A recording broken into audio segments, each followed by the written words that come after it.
Hi everyone, Assalamu alaikum. Welcome back to my channel Sharmin Cooking World. I am a regular content creator. I upload video daily on YouTube.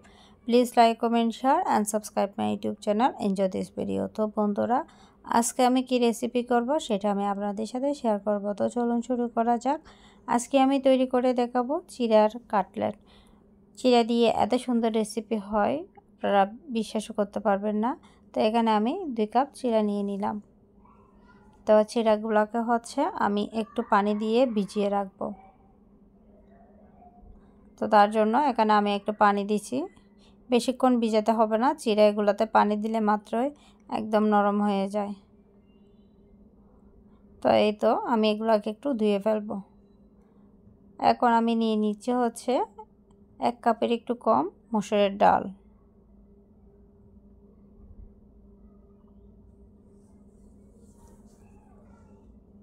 কি ভাবলেন আস্ত মসুরের ডাল দিয়ে কি হবে না? দেখতে থাকুন। তো এখানে আমি দিয়ে দিচ্ছি পানি। এটাকেও আমি বেশিক্ষণ ভিজিয়ে রাখবো না। তো এই তো আমি চিড়াগুলা ধুয়ে পরিষ্কার করে নিয়েছি। এই যে দেখতে পাচ্ছেন আমার চিড়াগুলা পানি ঝরায় নেওয়ার পরে এই যে দেখুন, এখন আমি মসুরের ডালগুলাও পরিষ্কার করে নিয়ে আসছি। এগুলা ভিজিয়ে রাখার দরকার নাই, আমি জাস্ট একটুখানি রাখছিলাম। তো এই তো আস্তে আস্তে থাকতে ভালো লাগে, নরম না হলে বেশি মজা হয় আর কি। তো আমি এগুলো এখন এখানে দিয়ে দিচ্ছি।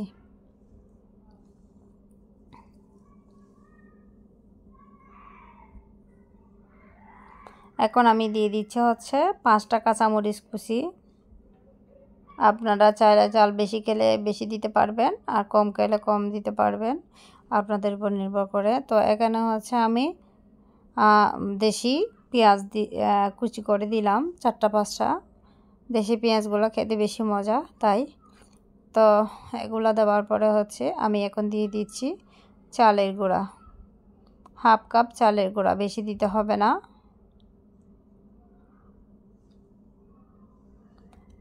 গরম মশলার গুঁড়া দিয়ে দিলাম 1 চামচ।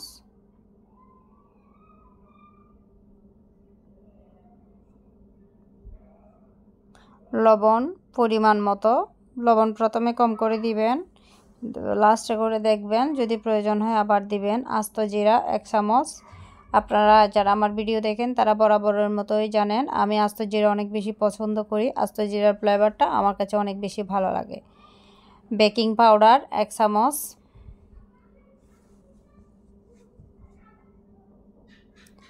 হলুদের গুঁড়া 1 চামচ। তো আমি এগুলোকে এখন ভালো করে মাখাই নেব। এখানে কোনো পানি দেওয়ার দরকার নাই, যেহেতু চিড়াগুলো নরম হয়ে গেছে একদম। তো এগুলাকে আমি মাখাই নিচ্ছি। তো বন্ধুরা, কে কোথা থেকে বসে আমার এই ভিডিওটা দেখতেছেন প্লিজ একটু কমেন্ট করে জানাবেন। যারা যারা আমার ফেসবুক পেজে নতুন, যারা যারা আমার পেজটা কোনো লাইক ফলো দেন নাই, প্লিজ আমার পেজটিতে লাইক ফলো দিবেন। আর আমার চ্যানেলটি সাবস্ক্রাইব করে না থাকলে প্লিজ আমার চ্যানেলটি সাবস্ক্রাইব করে দিবেন। এই তো দেখতে পাচ্ছেন আমি এখানে একটা ডো তৈরি করে নিলাম।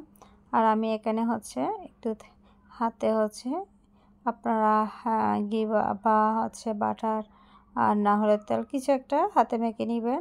তো আমি তো হাতে লাগাইলাম, লাগানোর পর প্লেটও একটুখানি লাগাইছি। লাগানোর পর আমি এই ডোটা এখানে একটু চাপাই দিব, এই আর কি। অনেকগুলো হয়েছে দেখেন, এখানে আমি বাড়তি কোনো কিছু দিই নাই। আর আমি আপনাদেরকে তো বলছি এটাকে মধ্যখানে নিয়ে ফেলবো, যেহেতু এখানে অনেকগুলো হয়েছে।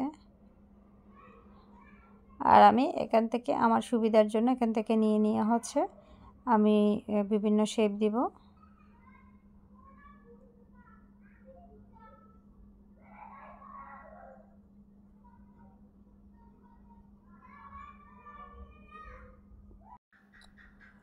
তো এই তো দেখতে পাচ্ছেন, আর আমি হাতে নিয়ে এগুলো এভাবে করতেছি, কারণ আমার কাছে মনে হচ্ছে হাতগুলো পিছলা পিছলা আমার অসহ্য লাগতেছে।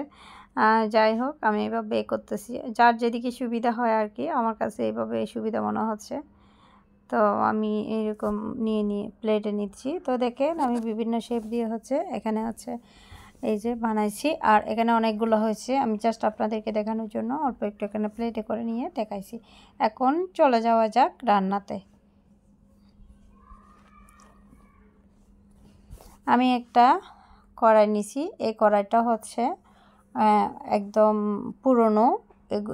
এইরকম কড়াইতে হচ্ছে নাস্তা তৈরি করলে সুন্দর হয় বেশি। তো আমি এই জন্য হচ্ছে ফ্রাই প্যানে না দিয়ে এই কড়াইগুলোতে দিছি আর তেল দিয়ে দিছি। এখন আমি এক এক করে হচ্ছে সবগুলো নাস্তা দিয়ে দিব।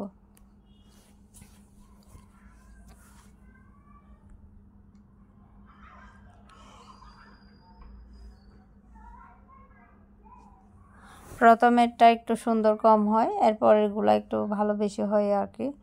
তো যাই হোক, যেহেতু প্রথমে দিচ্ছি এগুলো আমি এই তো আমার মেয়ে বুঝতে পারে নাই, প্রথমে একটু হচ্ছে কাঁচা থাকা অবস্থায় একটু ভেঙে গেছে, ও নাড়ে দিছিল।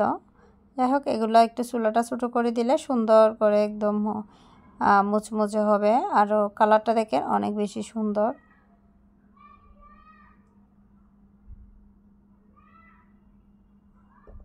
প্রতিদিন এক ধরনের খাবার খেতে মন চায় না। এই যে রমজান মাসে পেঁয়াজু ছোলা এগুলো তো থাকে, কিন্তু তারপরেও প্রতিদিন এক ধরনের খাবার খেতে মন চায় না। আপনারা চাইলে এই ধরনের নাস্তাগুলো তৈরি করতে পারেন। তো ফাইনালি এই যে আমি একটা স্টিলের ইয়াতে হচ্ছে আমি এগুলো নিচ্ছি, আর এক এক করে হচ্ছে আমি সবগুলো নাস্তা তৈরি করে ফেলতেছি।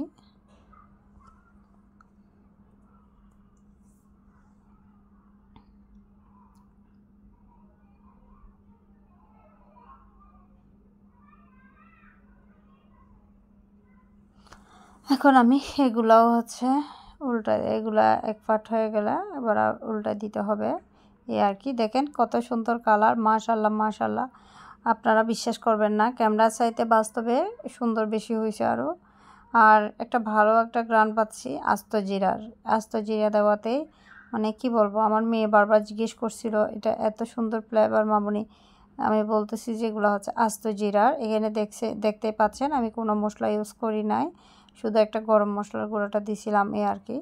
তো ফাইনালি হয়ে গেল আমার আজকের রেসিপি। বন্ধুরা, আমার রেসিপিটা আপনাদের কেমন লাগলো অবশ্যই কমেন্ট করে জানাবেন। আবারও চলে আসবো নতুন কোনো রেসিপি নিয়ে। আল্লাহ হাফেজ।